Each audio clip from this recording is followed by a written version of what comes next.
तो ससुर ने कहा कि जमाई जी आज कैसे? तो जमाई ने जवाब दिया, और ऐसी दी सौगात जो रोज ही मोर लात, मैं फिर लाया हूँ बारात ससुर जी दूसरी वाली दो। अरे लड़की है तेरी अनाड़ी जैसे बैल हो बिन गाड़ी, इसलिए जाए भले कबाड़ी मुझे दो दूसरी वाली दो। कॉमेडी के वीडियोस देखने के लिए हमारे चैनल को लाइक और सब्सक्राइब करें। तो भाई सुंदर सी महफिल को शुरू करने के लिए एक सुंदर सी एंकर मेरे साथ खड़ी है और सुंदर सी कविता अगर हमें सुननी है तो सुंदर से वातावरण में सुंदर ऑडियंस के बीच में सुंदर अल्फाज का प्रयोग करने के लिए क्यों न सुंदर को ही बुलाया जाए। तो सबसे पहले हमारे बीच में है सुंदर मालेगावी।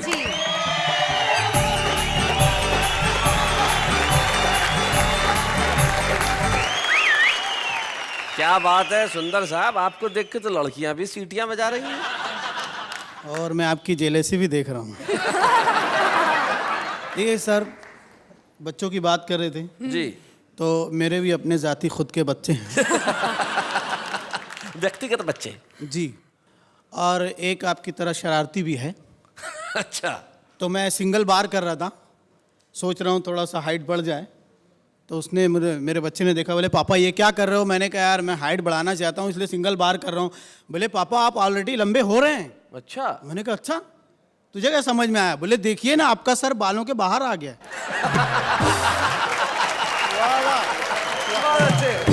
आइए सीधे सीधे मैं आपको कविता सुनाता हूँ। जी सुनाए। किस्मत ने किस हसीन का शौहर बना दिया। किस्मत ने किस हसीन का किस्मत ने किस हसीन का शौहर बना दिया। किस्मत ने किस हसीन का शौहर बना दिया, अच्छा भला था साहब नौकर बना दिया।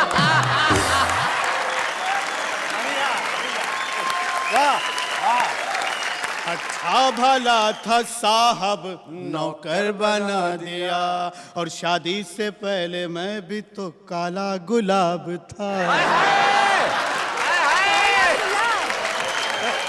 क्या बात है। शादी से पहले मैं भी तो काला गुलाब था, उसके निगाहे शौक ने गुल्लर बना दिया। अब पहले मैं एक चेक था 18 लाख का। ओहो, 18 लाख का। पहले मैं एक चेक था 18 लाख का, बेगम की ख्वाहिशात ने चिल्लर बना दिया।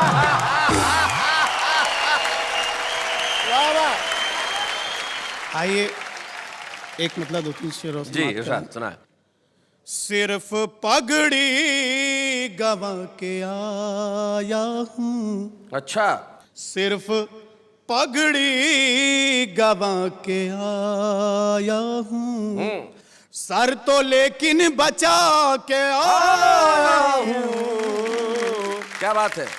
और जिसको आती थी इश्क की मिर्गी, इश्क की मिर्गी, जिसको आती थी इश्क की मिर्गी, उसको जूता सुंगा के आया।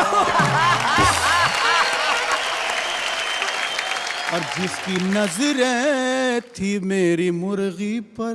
अच्छा। जिसकी नजरें थी मेरी मुर्गी पर, उसको मुर्गा बना के आया। और दोनों बेगम लड़ेंगी परसों तक। दोनों बेगम लड़ेंगी परसों तक, ऐसी पट्टी पढ़ा के आया हूँ। बहुत अच्छे। और जिनकी नजरों ने दिल चुराया था। क्या बात है। जिनकी नजरों ने दिल चुराया था, उनका बटवा चुरा के आया।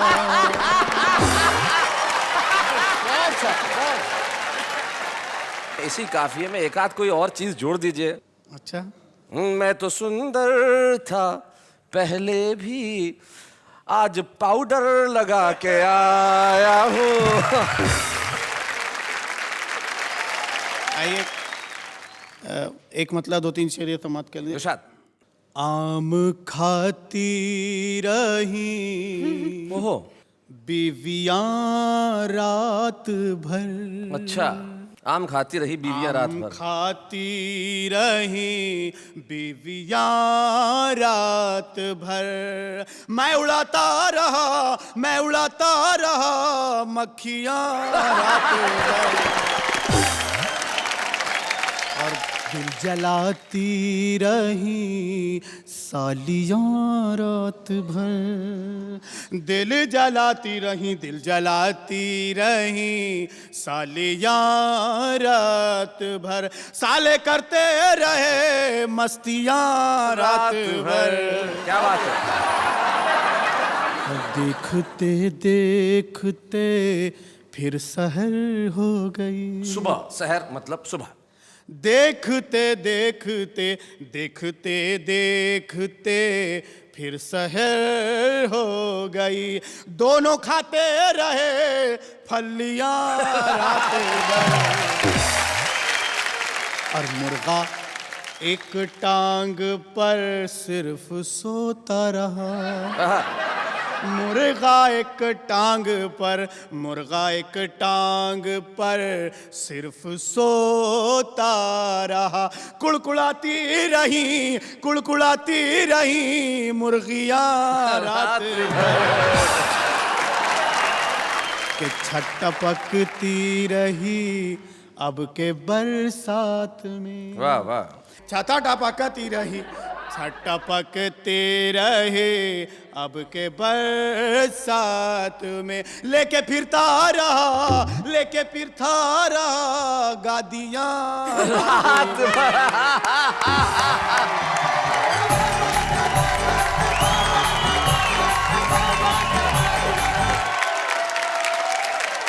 और सुंदर ने था मुशायरा पढ़ा, और बजती रही तालियां रात भर। क्या बात है। अटल जी क्या कहना चाहेंगे सुंदर जी की शायरी पे? इसमें आदमी करप्ट हुआ मैंने सुना है, लेकिन मक्खियां रात को सोती हैं, कभी जा उड़ती नहीं है जी। मक्खियां, ऐसी करप्ट मक्खियां आप कहां से लाए? अटल जी क्या है कि ये अपने अपने घर की तासीर होती है। अगर आपके घर की मक्खियां रात में नहीं जागती, इसका ये मतलब नहीं है कि सुंदर जी के घर की भी मक्खियां इसे कहते हैं गुरु का दिमाग। बिल्कुल सही कहा आप। देखिए, मक्खियां, मुर्गे, मुर्गी, इतनी बात हुई, ये सब चीजें, और आप कहते हैं हास्य मुश्किल हो गया। बच्चे आजकल हास्य पैदा करते हैं, और वो भी एक छोटी बच्ची आई मेरे पास, आके मेरे को कहने लगी कि एक सवाल पूछूं। मैंने कहा पूछो। बोले एक हाथी है, 12 केले हैं, हाथी ने 11 ही केले खाए, बताओ क्यों? मैंने कहा भाई उसे भूख नहीं होगी। बोले नहीं, एक केला प्लास्टिक का था। मैंने कहा अच्छा। थोड़ी देर बाद फिर लौट के आई, बोले एक हाथी है, 12 केले हैं, हाथी ने एक भी केला नहीं खाया, क्यों? मैंने कहा केले प्लास्टिक के थे। बोले नहीं, इस बार हाथी प्लास्टिक का था। नेहा, तुम क्या कभी बचपन में इंटेलिजेंट थी?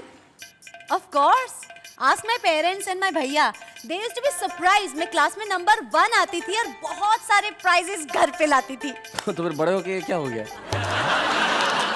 Anyways, अब हम जिन्हें बुलाने जा रहे हैं वो काफी इंटेलिजेंट कवि हैं। ये वो व्यक्ति है जिसने जीवन की पाठशाला से बहुत कुछ सीखा और सीख के इस दुनिया को दिया। एक ऐसा हास्य कवि जिसके पास निश्चित तौर पे आज की तारीख में हिंदी हास्य कवि सम्मेलनों में जितने हास्य कवि हैं उसमें सर्वाधिक हास्य कविताएं किसी के पास अगर है तो वो आशकरण अटल हैं। आइए हम इस चिर युवा का स्वागत करें जिन्होंने अपनी उम्र बताने से मना किया है। आशकरण अटल।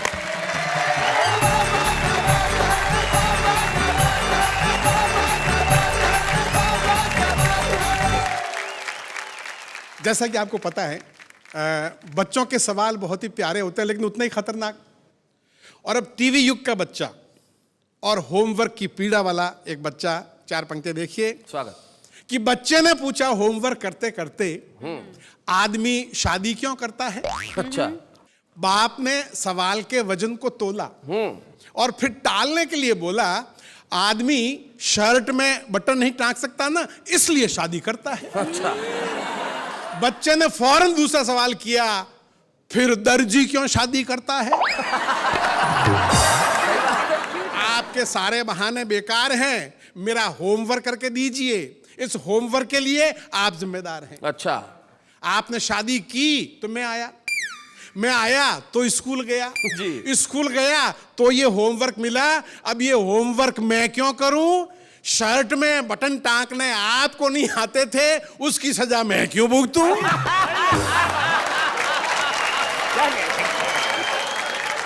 एक आपकी बड़ी प्रसिद्ध कविता है बुफे, उसका एक अंश हम जरूर सुनना चाहेंगे। मैंने बहुत साल पहले एक 5 स्टार होटल में खाना खाया था, उसका एक छोटा सा वर्णन है, स्वागत, देखिएगा। स्वागत, स्वागत। बुफे दावत सिस्टम वो दावत है जिसमें हर समझदार मेहमान या तो घर से खाना खाकर आता है या वापस घर जाकर खाता है।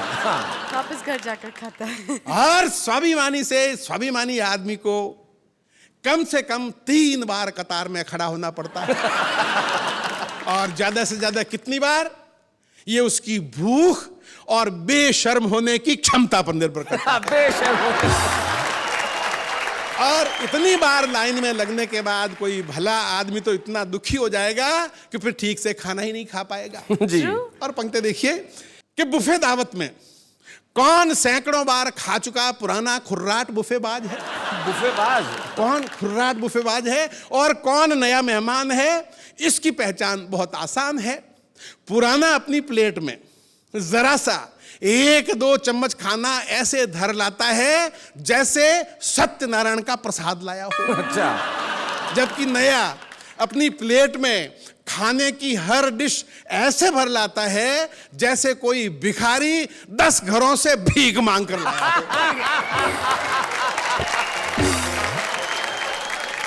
तो मैं भी एक दिन नया बुफे दावत में गया। युद्ध क्षेत्र की तरह फैला बड़ा सा हॉल, ऊपर से 5 स्टार होटल का आतंकित माहौल, ढाल और तलवारों की तरह प्लेटों और चम्मचों की आवाजें, और उसमें चक्रव्यूह में फंसे अभिमन्यु में। अच्छा। मैंने कूपन लिया तो ऐसा लगा जैसे खाने का लाइसेंस मिल गया। खैर मैंने थोड़ी सी सलाद, थोड़ी सी चटनी ली, 1 चम्मच पनीर, 1 चम्मच दाल मखनी ली, 1 रसगुल्ला और 2 पूड़ियां ली तो देखा कि प्लेट तो भर गई। अच्छा। अच्छी सब्जियां तो रह गई जी। अब पीछे लंबी कतार, आगे फिल्म उतारता वीडियो कैमरा। मैं बाकी पकवानों को ऐसे देखते हुए निकला जैसे सकल पदार्थ या जगमाही कर्महीन नर पावत ना। भाई क्या बात है। बढ़िया। और एक सीन आपके साथ में हुआ होगा कि प्लेट में कटोरियां रखता तो खाने के लिए स्थान नहीं बचता, सही बात है। और बिना कटोरी के खाना लिया तो दाल में रसगुल्ला और रायते में सब्जी मिल गई। और पता नहीं क्या मिलकर पता नहीं कौन सी डिश बन गई। जी। और बुफे दावत पे आपने देखा होगा वहां आदमी खाना खाने के लिए कम आता है, बातें करने के लिए ज्यादा आता है।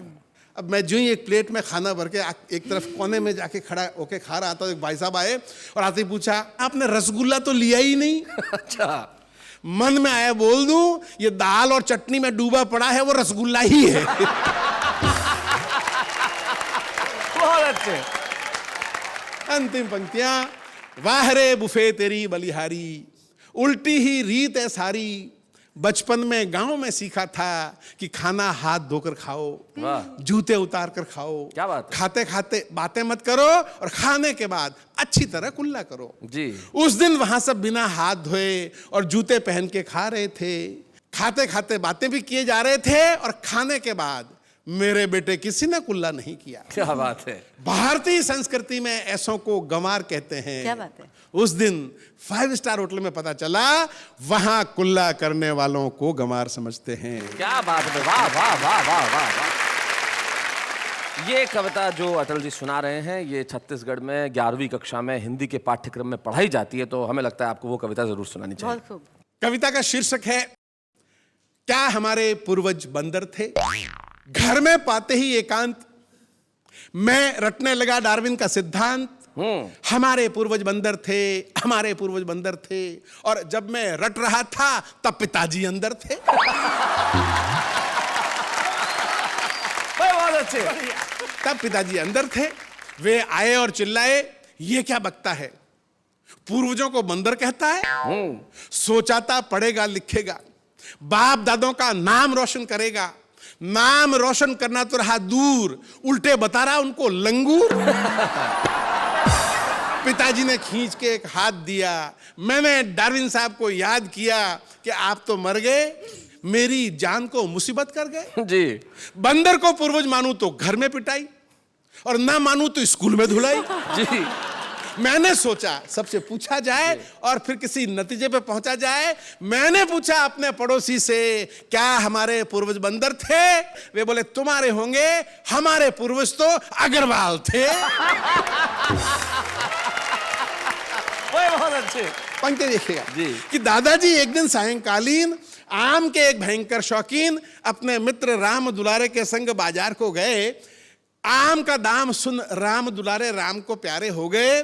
दादाजी मुंह लटकाए घर वापस आए। मैंने दादाजी से पूछा, क्या आदमी पहले बंदर था?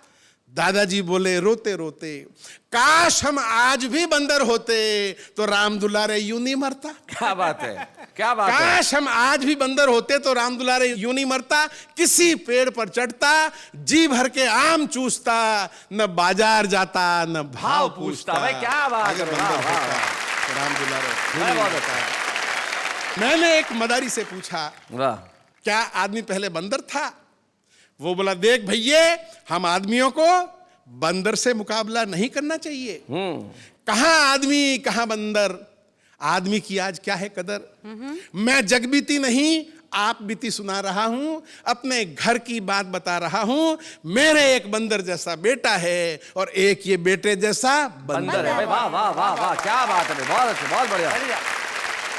मेरे एक बंदर जैसा बेटा है और एक ये बेटे जैसा बंदर। मैंने इसे नचा नचा कर उसे पढ़ाया लिखाया, वाह वाह। एमए पास कराया। 3 साल हो गए, वो आज भी नौकरी के लिए मारा मारा फिरता है, और ऐसे में ये बंदर मेरे पूरे परिवार का पेट भरता है। भाई क्या बात है, बहुत अच्छा, बहुत बढ़िया। देख भैया, हम आदमियों को बंदर से मुकाबला नहीं करना चाहिए। हर एक की बात ने मन को छुआ। वाह। उत्तर तो नहीं मिला, पर एक प्रश्न और उठ खड़ा हुआ। अब मैं ये नहीं पूछता कि क्या आदमी पहले बंदर था, वो प्रश्न खड़ा है वहीं का वहीं। आजकल मैं पूछता हूं, आदमी भी आदमी है कि नहीं? क्या बात आदमी है, भी वाह आदमी। वाह वाह वाह, बहुत बढ़िया।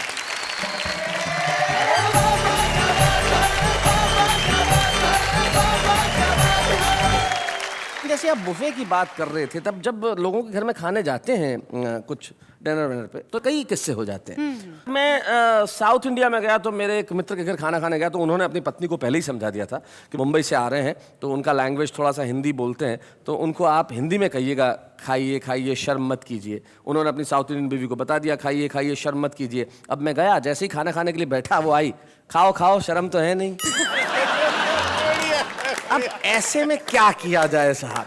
न खाते बनता है, न निगलते बनता है, न उगलते बनता है। लेकिन जिंदगी में जब ऐसे क्षण आते हैं तब ऐसा महसूस होता है कि हंसी सबसे खूबसूरत चीज है, और जिसके पास हंसी है वो दुनिया का सबसे धनी व्यक्ति है। और एक धनी व्यक्ति हमारे सामने बैठा है जिनका नाम गुरु सक्सेना है। तो गुरु सक्सेना जी, आपसे ये अनुरोध है कि आप खरामा खरामा उस सोफे से उठिए, यहाँ पे आइए, कविताएं सुनाइए, और आप भाई जरा तालियां बजाइए। गुरु सक्सेना जी हमारे साथ आ रहे हैं।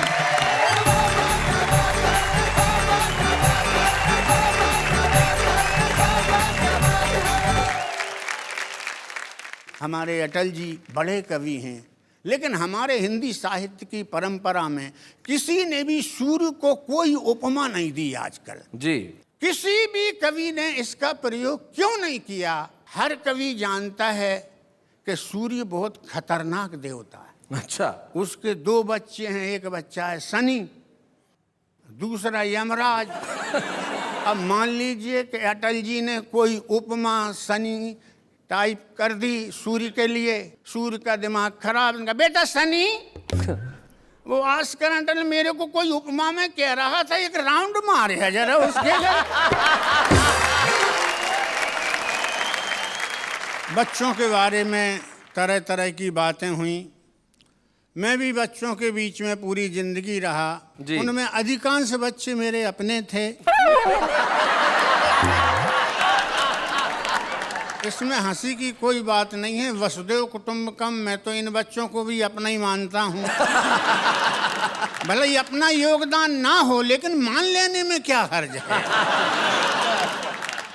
एक बात विशेष रूप से मैं ये बताना चाहूँगा कि बच्चों की कोई उम्र नहीं होती, साइज नहीं होती कि कितने बड़े बच्चे। जी। इसलिए मैं आपकी मानसिकता धीरे धीरे वहाँ तक पहुँचाऊँगा।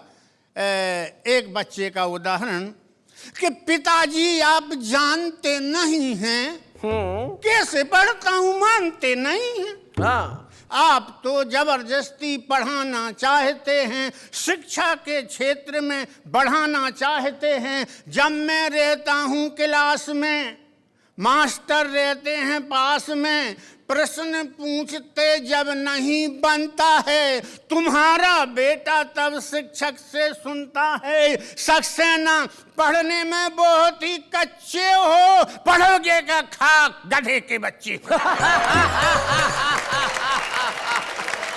पढ़ोगे क्या खा गधे के बच्चे हो। पिताजी गधा मेरा बाप है तो आप कौन हैं? अब मैं बहुत छोटे साइज के बच्चे की बात कर रहा हूं, जिसको अभी संसार में कोई ज्ञान नहीं। जी। बेटा कहाँ गया था? पापा रामलीला देखने। आज क्या देखा बेटा? पापा ताड़का संवाद। तूने ताड़का देखी थी? हाँ पापा जी देखी थी। भला बता ताड़का कैसी थी? बिल्कुल मम्मी जैसी थी। जैसे कि कॉलेज में इलेक्शन होते हैं जी। अब मैं उस बच्चे की बात कर रहा हूँ। तो बच्चों के साथ में कुछ बच्चियां भी होती, आपस में बुझा रही थी पहेलियां। हाँ। सुभाष पार्क में बैठी थी 4 सहेलियां। एक बोली इस चुनाव की लहर में हलचल मच रही है सारे शहर में, लगता है विरोधियों के घड़े रीतेंगे, चुनाव में गुरु सक्सेना जीतेंगे। अच्छा। दूसरी सहेली बोली, सबका चिंतन चाहूंगा। दूसरी सहेली बोली अरे कौन से भावावेश में बह रही है, कल तक तो तू जीतेगा कहती थी, आज जीतेंगे कह रही है। भाई बहुत बढ़िया, बहुत अच्छे गुरुजी, क्या बात है भाई, वाह वाह वाह। और थोड़ी सी यात्रा आगे बढ़ाता हूं। भाई ने डार्विन के सिद्धांत की बात कही, मैंने भी कुछ विज्ञान के सिद्धांतों की बात कही। जी। 2 बच्चे आपस में बात कर रहे थे। एक ने दूसरे से कहा, जब कोई छात्र किसी लड़की के भावों में पूर्ण या आंशिक रूप से डूबता है तो उसके अध्ययन में कुछ कमी आ जाती और यह कमी लड़की द्वारा हटाए गए संकोच की मात्रा के बराबर होती है। बहुत अच्छे। अपने अनुभव से मैं विज्ञान से जोड़ते हुए एक रचना और पढ़ने की कोशिश करूंगा। जी। जब मेरी पत्नी पड़ोसिन की नई साड़ी देखती है तो हाँ। हाइड्रोजन गैस बनकर जलने लगती। अच्छा। जब मेरी पत्नी पड़ोसिन की नई साड़ी देखती है तो हाइड्रोजन गैस बनकर जलने लगती है। उसका जलना देखकर पड़ोसिन और नई नई साड़ियां लाकर उसे दिखाती है, यानी कि ऑक्सीजन गैस बनकर उसके जलने में सहायता पहुंचाती। बहुत अच्छे। इस प्रकार हाइड्रोजन और ऑक्सीजन, इन दोनों से बने हुए समीकरण के बीचों बीच मेरा सारा धन पानी बनकर क्या रह बात जाता है, वाह वाह वाह, बहुत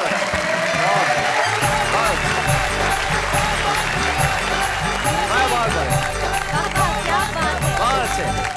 हमारे बच्चे बड़े समझेंगे इसको कि H2 यानी हाइड्रोजन, O यानी ऑक्सीजन, दोनों मिलके H2O यानी पानी बनता है, और उसका क्या बढ़िया आपने उदाहरण दिया, बहुत अच्छे, वाह।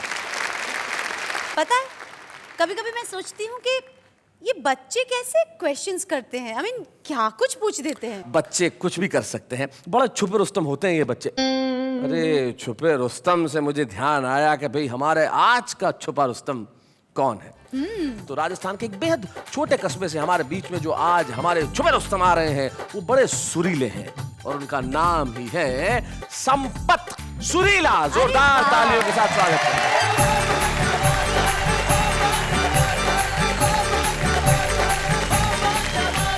देश के बड़े बड़े कवि यहाँ विराजमान है और वाह वाह क्या जोड़ी है, बहुत ही लाजवाब जोड़ी। भगवान ये जोड़ी सलामत रखें। मैं चूंकि पति पत्नियों पर बात किया करता हूँ, मैं आपको बताऊं सच्ची घटना।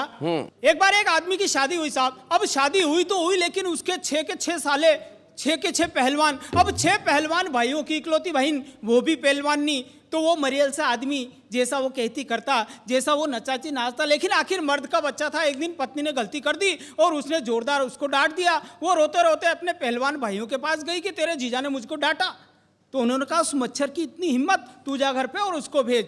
वो घर जाके अपने पति से कहती कि मेरे भाइयों ने तुम्हारे लाड प्यार करने के लिए बुलाया है, आप वहां जाइए। वो दामाद की तरह सज सज कर जैसे ही ससुराल पहुंचता है, 6 के 6 पहलवान भाई उसके ऊपर टूट पड़ते हैं, उसका कचूमर निकाल देते हैं। थके हाल फटे हाल वापस घर आता है। पत्नी पूछती है क्या हुआ, तो पति जवाब देता है जी, हर पप्पू की मम्मी तेरे भाई कसाई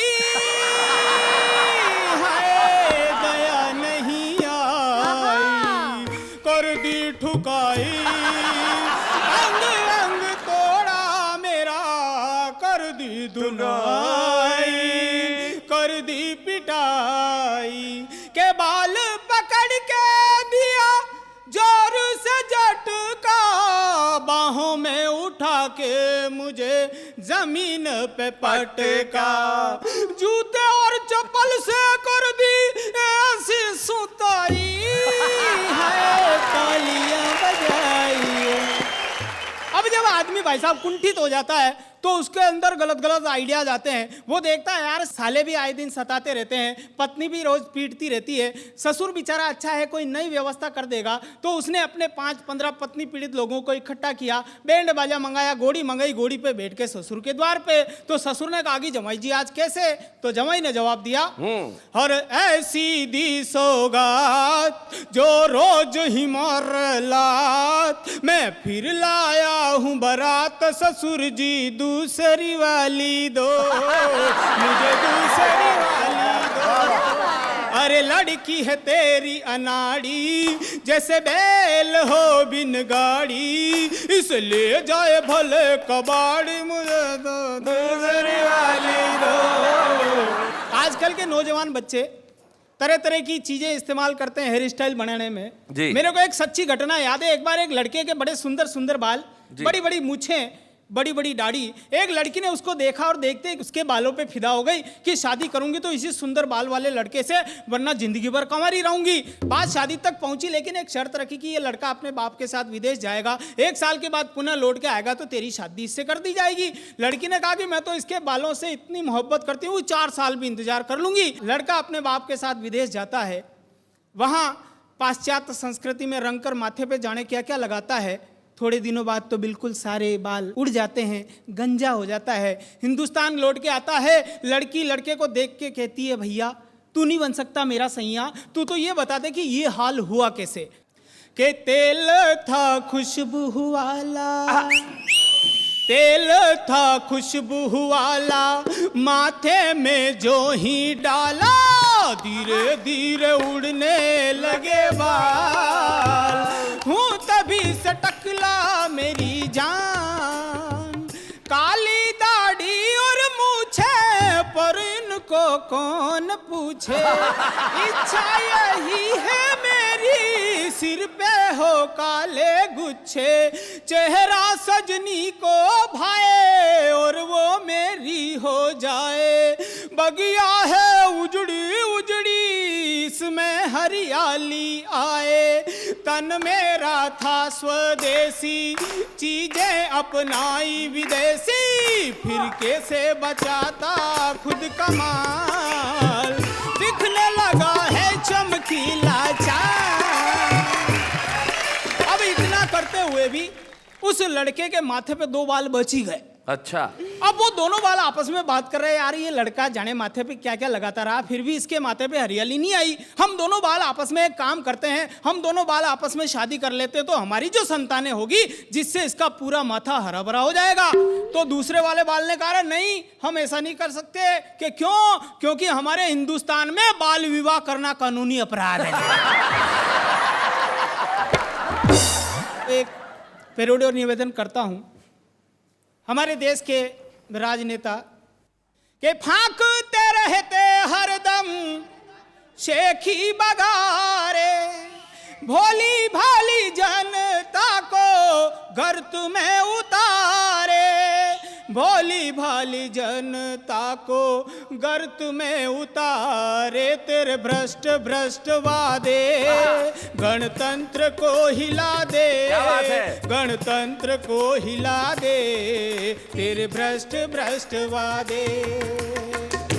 आतंकवाद है, नक्सलवाद है, तेरे ही कारण यहाँ जंगल राज है। क्या बात है? बेरोजगारी, भ्रष्टाचारी, काला बाजारियों का तू सरताज है, काला बाजारियों का तू सरताज है। तेरे सस्ते सस्ते प्यादे क्या बात है? बुनियादों को हिला दे, बुनियादों को हिला दे, तेरे भ्रष्ट भ्रष्ट वादे।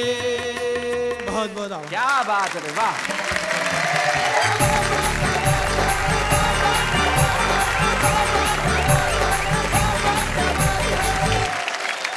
संपत, बहुत बहुत बधाई आपको। जिस तरीके से आपने सुनाया, आपने जीवन के कई रंगों को जी। छुआ।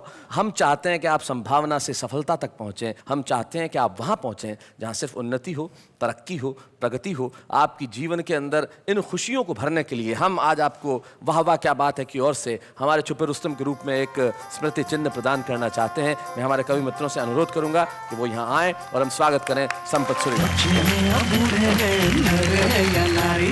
हंसी गिरने वालों के सब ही आभारी है, कविता सुनाने वाले अब सबके साथ है। बाबा क्या बात है, बाबा क्या बात। भाई गुरु सक्सेना, सुंदर मालेगामी और आशका अटल का साथ है तो वाह वाह क्या बात है। तो हमारे एक कवि मित्र थे श्याम ज्वालामुखी, जो इस दुनिया में नहीं रहे, पर वो एक बहुत बढ़िया बात कहते थे, कठिन लिखना कठिन काम नहीं है, लेकिन सरल लिखना बहुत कठिन है। तो ये जो सरलता है ये बड़ी कमाल की है। जैसे हमारे कॉलेज के दिनों में लड़कियां अपनी सहेलियों को खत लिखती थी तो उसमें लिखती थी कि बाथरूम में कपड़े कूट कूट के धोती हूँ और सहेली तेरी याद में फूट फूट के रोती हूँ। तो ये जो कूट कूट से फूट फूट की जो तुक है वो हमारा आम आदमी करता है। तो ये जो आम आदमी होता है वो कहीं ना कहीं कविता लिखने का कारण ढूंढ ही लेता है। जैसे हमारे ये दोस्त दुकानदार से, मैडम एक प्रोडक्ट ले लो, बहुत अच्छा है। अबे फ्लोटिंग बनकर, मेरा एक बच्चा है। ये जमीन रो रही है, ये आसमां रो रहा है, नॉनसेंस, ये सब क्या हो रहा है? सुबह उठने का बहाना है, करता हूँ योगासन। बहाना वाना कुछ नहीं, सुबह जॉगिंग पे आती है मेरी पड़ोसन। प्यार कभी खत्म नहीं होता है, लड़का एक लड़की से ब्रेकअप करके अगले ही दिन दूसरी के पीछे होता है। शादी की है, 7 जन्मों तक निभाऊंगी, पर इतना याद रखना, शॉपिंग भी उतनी ही कराऊंगी। तुम तो कहते थे एक्शन। तुम तो कहते थे लाऊंगा चांद तोड़कर, तुम तो कहते थे लाऊंगा चांद तोड़कर, पहले दिखाओ इस डब्बे का ढक्कन खोलकर।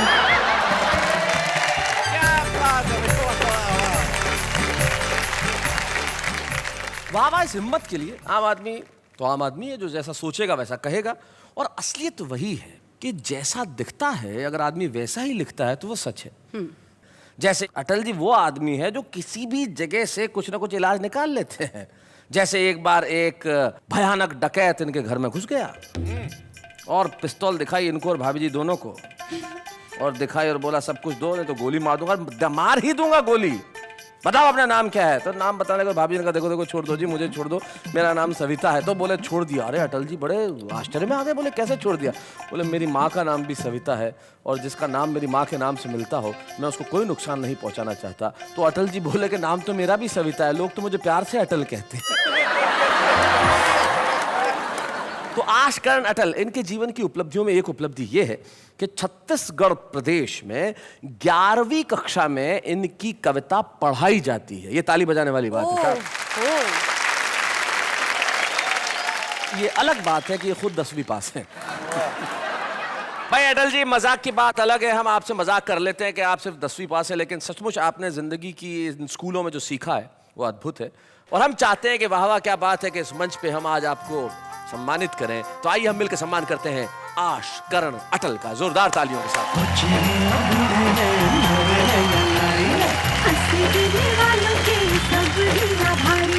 कविता सुनाने वाले अब सबके साथ हैं। क्या बात है, क्या बात है। आशकरण अटल जी के सम्मान के अवसर पर आज उनके परिवार के सदस्य उपस्थित है। उनका पोता दिग्विजय, उनकी बेटी महिमा और उनका भतीजा महिपाल। तनु, तुम्हारे दादाजी को तुम घर में क्या कह के बुलाते हो? जीसा। जीसा। जीसा इतने हंसी की बातें सुनाते। तुम्हें कभी कुछ जोक वोक सिखाया कि नहीं इन्होंने? मैं एक बार एक मास्टर अपनी क्लास को पढ़ाता है, बोलता है कि दिल्ली में कुतुब मीनार है। अच्छा। तो एक बच्चा सोता होता है, वो बोलता है कि हे तुम सो रहे हो, उठो, आज तुम्हारा पहला दिन है और पहले दिन में सो गए। हाँ। तो वे बोलता है कि नहीं सर, मुझे थोड़ी नींद आ गई थी ना, तो मैं थोड़ा आधा सो रहा था और आधा जाग रहा था। तो बोलो मैंने अभी क्या बोला? सर आपने बोला कि दिल्ली में अभी कुत्ता बीमार है। बहुत अच्छे। महिमा, आपके पिता कवि हैं, तो कभी कुछ ऐसी घटना हुई जो इनके बारे में बड़ी रोचक हो? कवि है तो ह्यूमर तो रहता ही है। तो पापा की डांट में भी ह्यूमर है और पापा के प्यार में भी ह्यूमर है। अच्छा, डांट में भी ह्यूमर है? कैसे? वो ऐसे कि स्कूल में सारे सब्जेक्ट्स में मुझे बहुत अच्छे मार्क्स मिलते थे, हिंदी को छोड़ के। हिंदी को छोड़ के? अच्छा। तो जब मैं घर आती थी उनको बोलती थी तो ये मुझे बोलते थे कि क्या बेटा तू हिंदी का खाती है, हिंदी का पीती है, हिंदी के ही कपड़े पहनती है और हिंदी में ही सबसे कम नंबर लेके आती है। बहुत अच्छे। महिपाल, आप क्या कहना चाहेंगे अपने जीसा के बारे में? कहते हैं कि कवियों की, लोग कहते हैं कि इनकी इनकम क्या होगी, क्या है, बाकी सबसे रॉयल कवि है, रॉयल्टी से जिए जी। घर में भी वैसे ही और बाहर भी वैसे ही। इसमें कोई शक नहीं कि आशकरण अटल बड़े शाही आदमी हैं। तो आइए मिलके हम एक बार कहते हैं वाह वाह क्या बात है। जाते जाते एक कवि की 2 पंक्तियां मुझे याद आती है जो मुझे बड़ी खूबसूरत लगती है। वो कहते हैं कि नींद में जैसे बच्चा हंस दे, काश के ऐसे दुनिया हंस दे। नींद में जैसे बच्चा हंस दे, काश के ऐसे दुनिया हंस दे। गम का क्या है और मिलेंगे, छोड़ उदासी अच्छा हंस दे। तो हंसने के लिए अगले शनिवार रात 10 बजे हम दोनों होंगे साथ और आप कहेंगे वाह वाह क्या बात है।